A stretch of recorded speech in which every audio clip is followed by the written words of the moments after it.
just remember to stop it as well.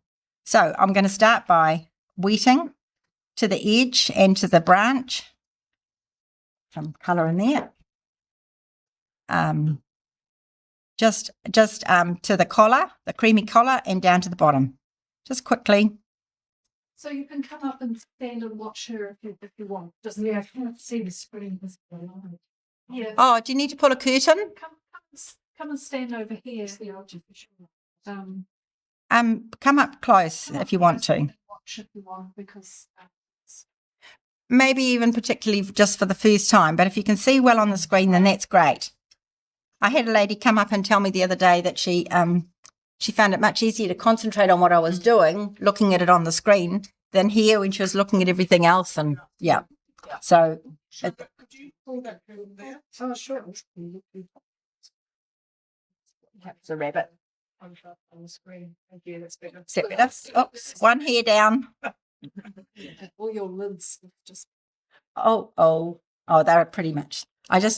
When I paint like this, I take the lids off, and I've written the. So I don't put a French ultramarine blue lid back on my buff titanium. I've put them there, and I've just put their name next to them. It's the first time I've been that organised, I have to say. Usually I fumble around. Okay, so I've used a size 20 brush to wet that area because it's a good size for that area. Probably many of you haven't got a brush as big as that, so just use the biggest brush that you've got. That will do the job. So for picking up the paint, so I'm going to pick up my buff titanium, goethite, and raw sienna. Okay, I'm going to hold them in my hand, wet my brush, and dip my brush directly into the tube of the paint. And I only use the palette really for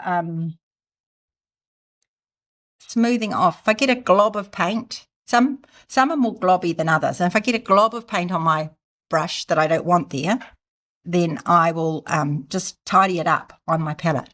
But I'm not mixing at no point today. Oh yes, I'm telling a fib. Probably at no point today will we actually mix a colour on our palette. It's all mixed on the paper, okay? So it's that. Yeah, it's great. So I'm going to dip and tell me if I'm not on screen. So I'll dip my brush in here, and I'm going to start with buff titanium. Have you all used buff titanium before? Has anybody not used buff titanium before? Yes. It's a great colour. It's really chalky. It's great for beaches and all sorts of textured things like that, but it's also great for natural things and light things. So I'm dropping that in, and as you can see, I've got a whole lot on my brush, and I'm just dropping it in onto the water, and the water is dispersing it. So I'm just dropping it at the bottom just for the texture, and then at the top. Often when we do this, we're doing it from one edge and down. But with the Kingfisher, it's a little more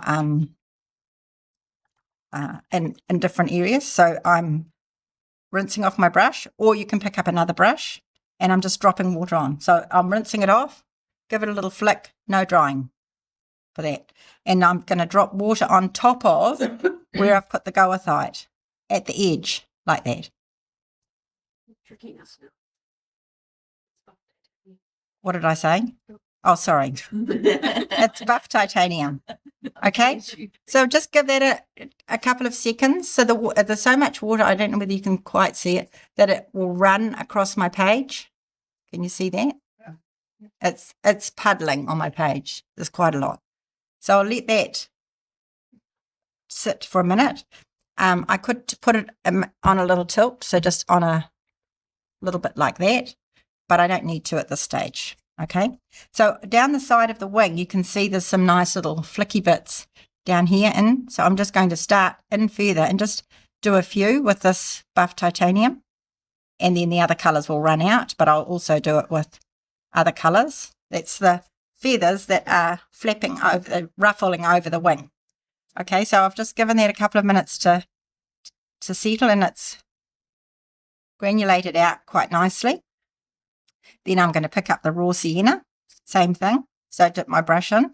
It's quite clumpy on there, so I'm just going to tap it on my palette so it's not so clumpy. And then over the top of where I put the buff titanium goes the raw sienna. Gorgeous colour. So I just look at and I'm not even looking at my reference image for as my guide as to where I put it. So I've got a big lot there. I don't want it to sit there like that, do I? I'll just drag it a little bit down there and a bit more down here. And then I'll just give it a little tip, just a little tip, not sideways, and a little tip the other way, and just watch it move. Okay, a little bit more in here. I've got a clumpy bit here, so I'm just going to give it a little wiggle, little shimmy, and a little flick at the bottom end as well. Just a couple of little bits. When you do flicks to do something, start further in than right at the edge. Don't start right at the edge. Start about 1/4 of an inch or 1/2 an inch in, depending on the scale, and you'll get a finer flick. And that's what we want, fine flicks. So What size is your brush? this is a 3, I think. 3. This is a little 3, but all brush manufacturers put different numbers on their brushes. So about this size, okay? And it needs to be not a too soft a brush, so just a synthetic brush is ideal. Okay, so see how I'm taking my time? I'm just letting the water move, and it just takes a few minutes. I'll just drag that up into there a little bit more. It's good. Now I'm going to start with the goethite. So I'm going to put some goethite underneath, just a few little bits at the top there, and so that's gone in a big clump on my brush too. So they're quite powerful, these pigments, but we are using them straight. So just at the top there, I'm just putting a little bit.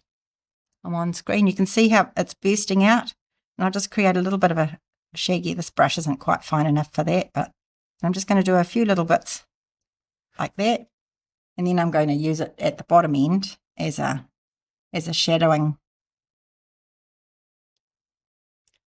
If you have any trouble picking up the paint off your palette, just give it a little mist. So I'm just using the tip of my brush. My brush is quite upright. It's not a stroke, or you can do a drag and drop type stroke. So I'm just dropping some goethite over here because I want to create a sense of shape. I've still got plenty of water on my page, but I'm going to put another drop on top. So I've got a brush with goethite on it. I'm dipping it into my water. If you're nervous, give it a little shake, but you need plenty of water on that brush to drop it on. If you don't, it'll lift pigment off. And I'm just dropping water on. And we do this a lot. Don't be worried about creating blooms and blossoms. We welcome them today. So the goethite is now pushing that raw sienna. And you see how the raw sienna's got pushed up there?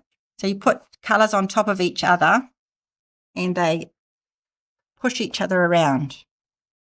So I've still got quite a lot of water on there. I'm just going to tip it back towards where I started, and I'm just wetting it so that it's a re-wet, if you like. And then I'll tip it up a little bit.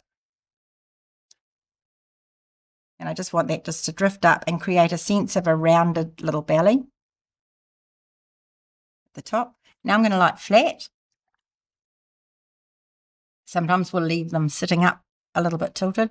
And I'm going to pick up a really small brush. This is a 2O, which I'll use for the eye. And I'm just going to do some more flicks with that little goldie. So you can see where I'm starting back in here, so that I get just the last little bit of the flick. And I've gone down too far there, actually. I don't think there's any flicks down there. It's okay. I'll just blot those last two off. So when I want to blot something, I'll just use a tissue, either folded or just the shape. So there. So now I'm just going to let that sit. And you can have a go. All right. If you need, if anybody needs any brushes, I'll